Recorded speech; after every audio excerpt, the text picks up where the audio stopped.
problem is that we're not Blacks telling here in the this kids city have made a significant contribution earlier in life than they ever have.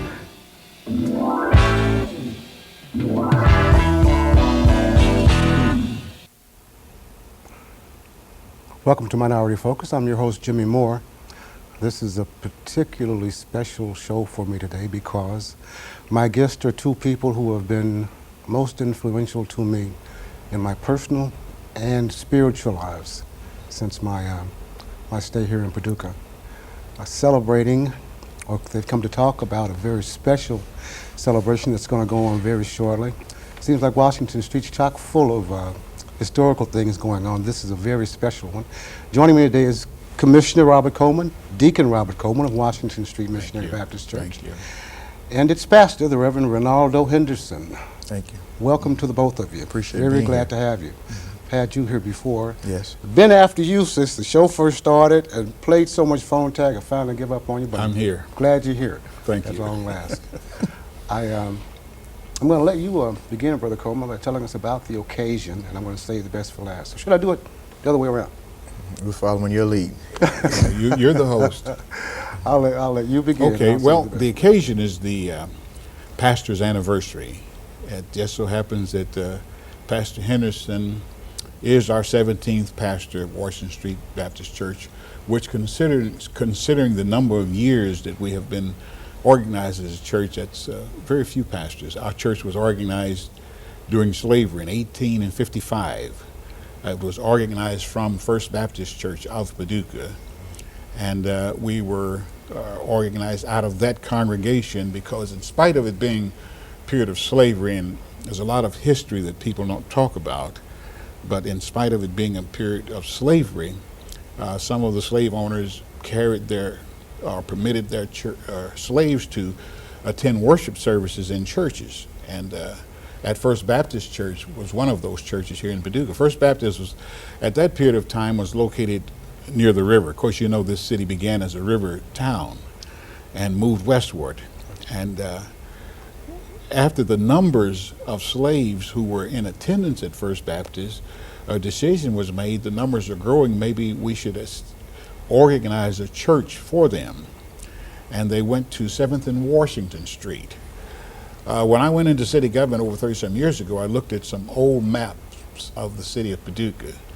And back in 1855, our location where we are now was the edge of the city. And anything beyond that point was woods, according to the map, wooded areas.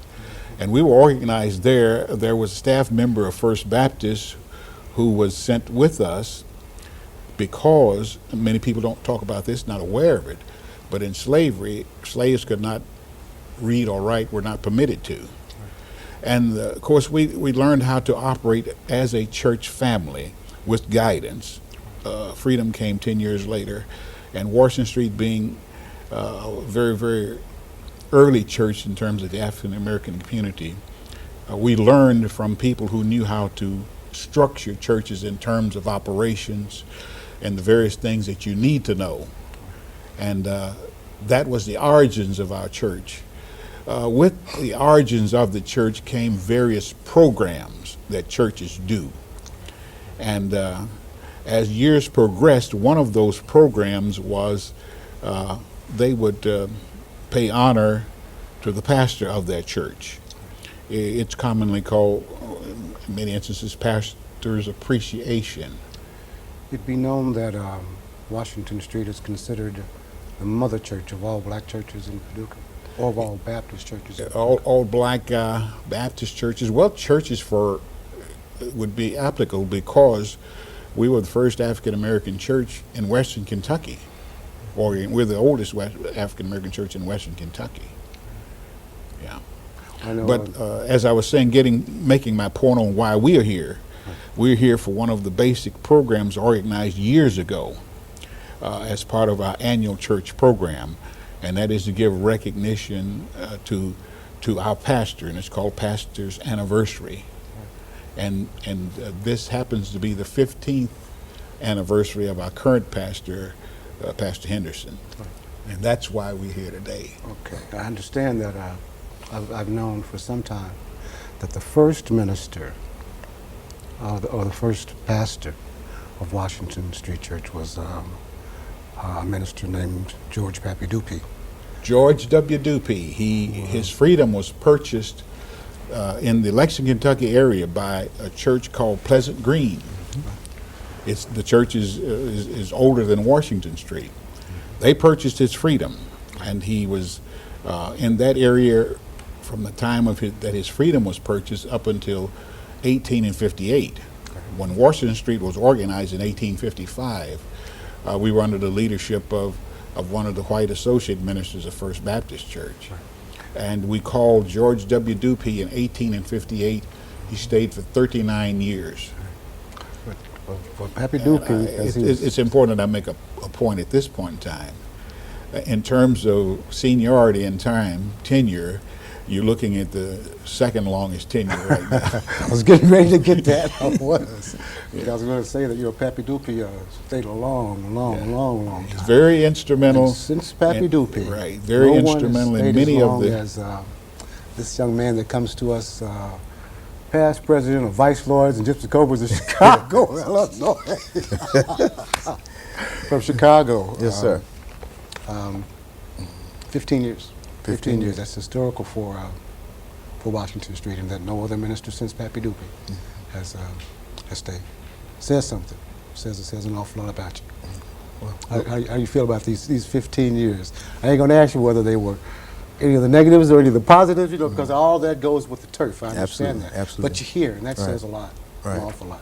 Well, it has been 15 years, and certainly not all exciting, but bottom line, this is where God has called me to, and my commitment is to Washington Street Church, and my commitment is and has been to this region, and so I'm here until the Lord says something different.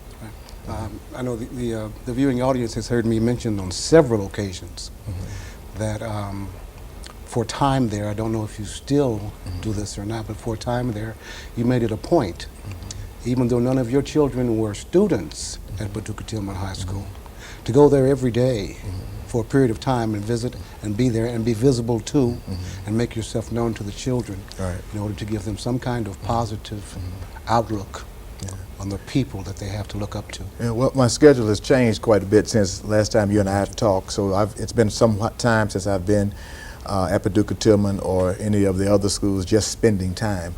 My children are at Paducah Tillman now, 2 of them, so I get there, every opportunity that I can, but I do use the pulpit and some of my teachings to encourage folk to be at the school, to be mentors, to try to set examples. So though I don't get an opportunity to do it often myself at the school, I still try to do it as much as I can. I know that when you came in the earlier years, there were any number of things that you were involved with in the community that were of help to the community. Knowing that ministers are some of the most busy people in all the world, are you finding, or have you found that you don't have time for some of those community, civil kinds of things that you... I don't have as much time as I used to because I am involved in a lot of things. I'm not able to give as much time, but I try to be as visible in the community as I possibly can. And where I can't get there, I have very capable associates and I have very capable members who are able to be in the community to represent myself and to represent the church. So Washington Street Church or Pastor Henderson is always represented, even though I'm not there physically. Right. I know that jail visitation and courtroom visitation were some things that you did earlier on. And also, it's been brought to my attention that there are some 20 ministries going on at Washington Street. Able to get that hands-on to all of them? Not as much as I'd like.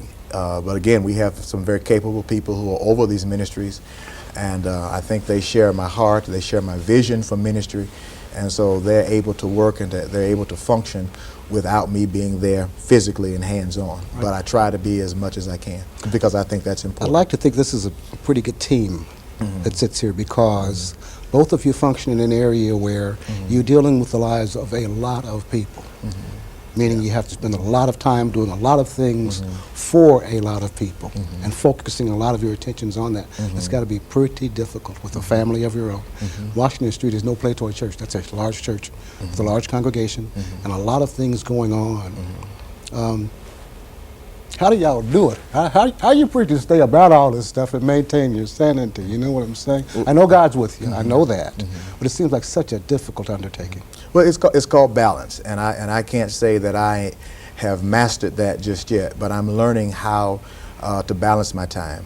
I think anything to the extreme in any area can be detrimental. So I'm learning how to spend time at home, how to spend time at church, and even how to spend time just by myself. Even now, what I have begun to do is just take off one day out of the week. There's no particular day, just take off one day, and I just do some things by myself. If it's just going to a movie, or if it's going to the mall, or having lunch by myself, I'm learning how to do that, because you're right.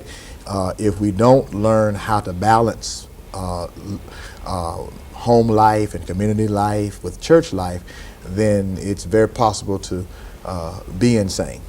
Yeah, Yeah. I would imagine. With so many people pulling from you, For sure. so many people needing things from you, wanting you to do things for them. Exactly. If you don't learn how to balance, and I'm learning that. I can't say that I've mastered, but I'm learning how to do that. And that's why I said this is probably a good team here, because I know Brother Coleman is in the same situation where every time he steps out in public, somebody somewhere has got something to say to him, ask of him, ask him, can he change, can he make better? And about usually the it's, community. can you do it right now? Yeah, exactly. Or yesterday. Well, I always say this about the time issue, though. Oftentimes, I have a few friends, sometimes we talk about doing things, and I will approach them to do something, and they will tell me, I don't have time. I said, wait just a minute. On the issue of time, we all have the same amount of time. 24 hours a day, 7 days a week. I don't get 25 or 26, or you get 23 or 22. We all get 24 per day, 7 days a week. So what does it boil down to? It's the utilization and the prioritization of your time, and the things that you want to focus on. That's what it amounts to. But as far as time goes, you have as much time as I do. For sure. I have as much as Pastor Henderson. But the thing is, when we outline that 24 hours, how do I fill it in? Right. That's the way you come to grips with it. How do I prioritize? And I think that's the key. It is priority. What's important. And I think if we try to do everything, then perhaps nothing is done effectively. So even in ministry, I'm learning how to allow other people to do the things that I cannot do. I can't make every commission meeting, but Deacon Coleman is a commissioner. So when there are issues that arise in the community that I think I need to be involved in, or I think I need to be heard on, then I contact Deacon Coleman and say, hey, look, what's happening here? Tell me about Lower Town. Give me a little more information on this. And so, you have other people who can do other things. I don't spend a whole lot of time counseling anymore, because we have a very capable person at the church now who has their certification in counseling. So therefore, I can very easily allow other people to do other things. And that frees me up to do the priority. And the real priority is my being able to study, my being able to prepare, to preach, and to teach, and to cast vision for the church. I noticed one really beautiful word you said there. You used just then. You said, "I'm learning." I'm learning. And it is a learning process. I mean, I've been at Washington Street for 15 years, but in 15 years, my whole philosophy of ministry has changed. How I do things has changed. The Lord has blessed with different people, as I said earlier, who can do different things. And so it changes everything around. Of course, people that have been there with me for 15 years, it's a major adjustment for them. Whereas they used to just come and knock on the door, or come in and say, Pastor, can you? Or Pastor, I need you to do this. Now that's not the case. Now they have to come in and make an appointment, or there are only certain days that I actually sit down and see people, unless it's an absolute emergency. So that's why I'm learning to balance. However, for those that have been at the church for a great deal of time, or 15 years or longer, that's an adjustment for them, because that's not how it always has been. Of the 20 ministries that are going on there, as you were talking just now, I was thinking to ask you, of that 20, is there a particular one that you feel more about being hands-on? Now, if that's inappropriate, tell me, we'll move on to something else. Well, I love all of them. I love all of them. I would love to be a part of all of them. But now every ministry and every ministry leader, they understand my vision for the church. And so therefore, however they operate, whether I'm there or not, I can feel pretty comfortable that it is going in the direction that I would approve of. Teen Love's still going strong. True Love Waits. True Love Waits. Will begin again September the 11th. That has become a very popular ministry at the church. It's discipleship training for children and for teens. We do Team Kids and we do True Love Waits. And so when that's not happening, parents are wanting to know, when is it going to begin again? Because it has become a popular ministry. You got something for single people. You've got something for married people. I want to know about the food pantry. What you doing? Well, we've got that too. We really do believe in a holistic ministry. We believe in ministry that touches every area of life. We really can't do everything that we need to do on a Sunday morning.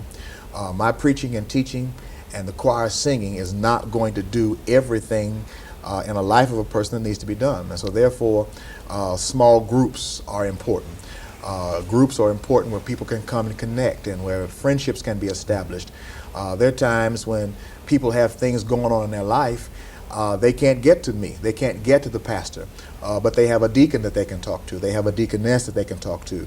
If they're single, they have a singles ministry person that they can talk to, and the relationships that they developed or that they have developed in that singles ministry helps them. So I think, you know, as a pastor, I can't be jealous if a person has a better relationship with someone else than they do with myself. That's okay, as long as their need is being met. And then I'm there to handle the big stuff if it gets too, you know, cumbersome. Right. Yeah. Right. You know, I talk to people often who marry. My son recently, who get married, and there's that honeymoon time of it all, and then comes the finding out period where there's a few battles in there, and then there's that smooth plateau where things sort of smooth out, and now everything is gonna be okay. Have you observed this happening?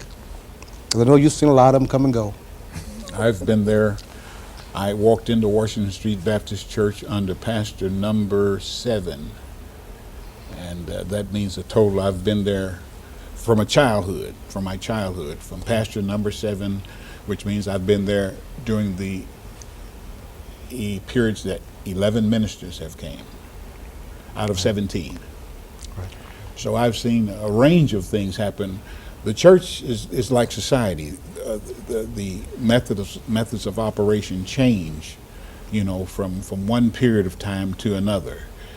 We emphasizing programs now where we reach out and help people.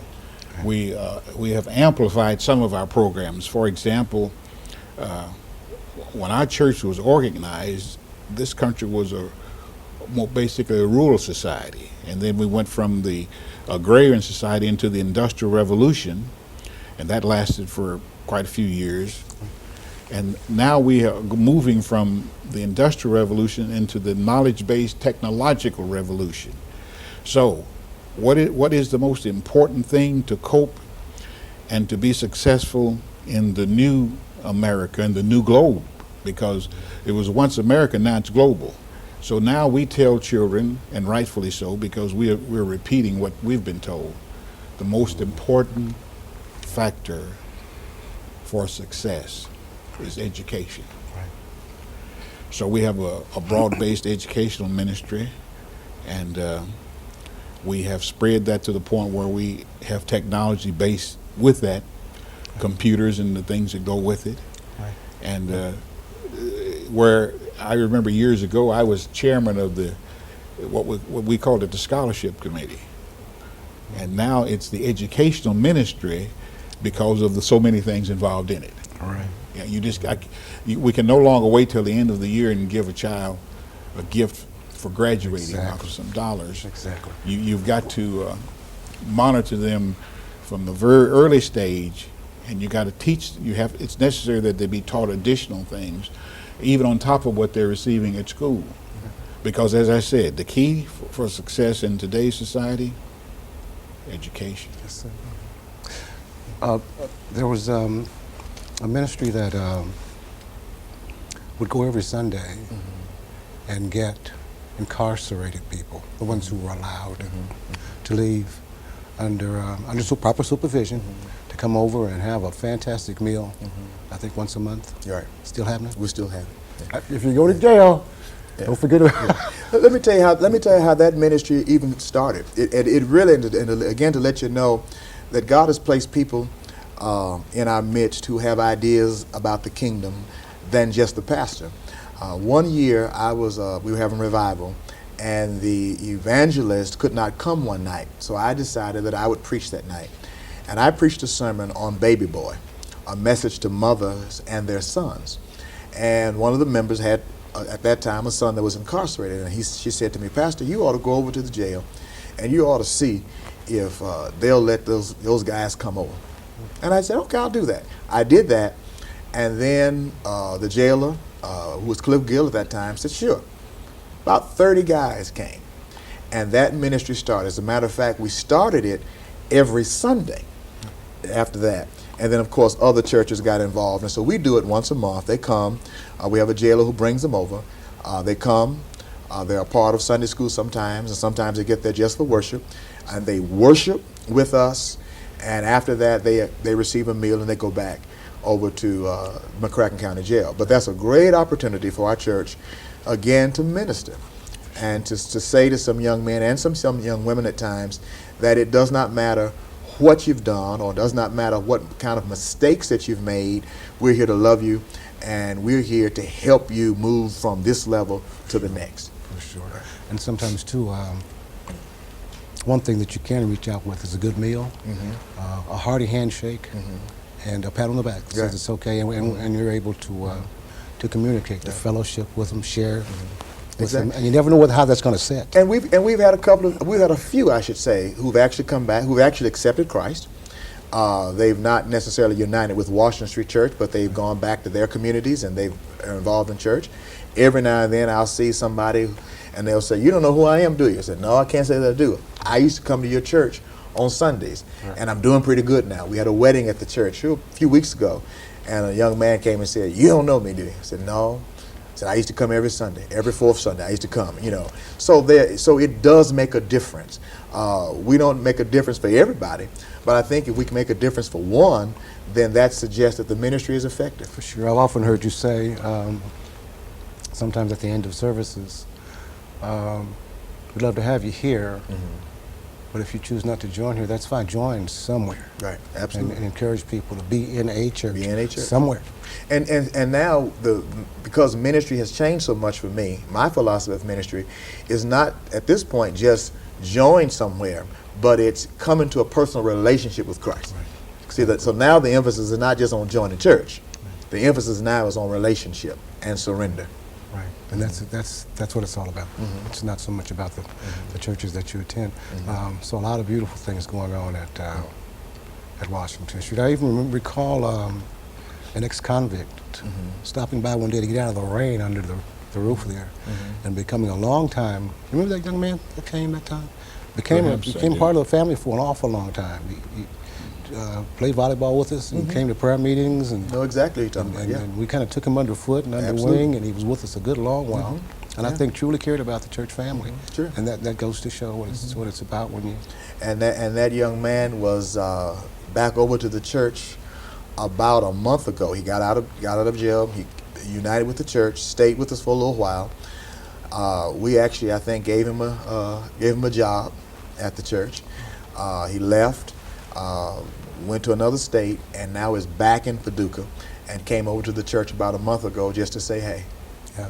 Well, that reach out and touch you do today goes way down the road, where you don't know. Absolutely. And you may never see it again, but sometimes it comes back. Right. And we don't, like I said, you never know what you do today, as you just said, how it will impact a person's life tomorrow. I'm sure there are a whole lot of folk who are on their feet, who are doing much better today, simply because we, as a church, decided to do the right thing, and that is to embrace people. I know when you came, you had no idea, absolutely, of how long you'd be here. You couldn't have had.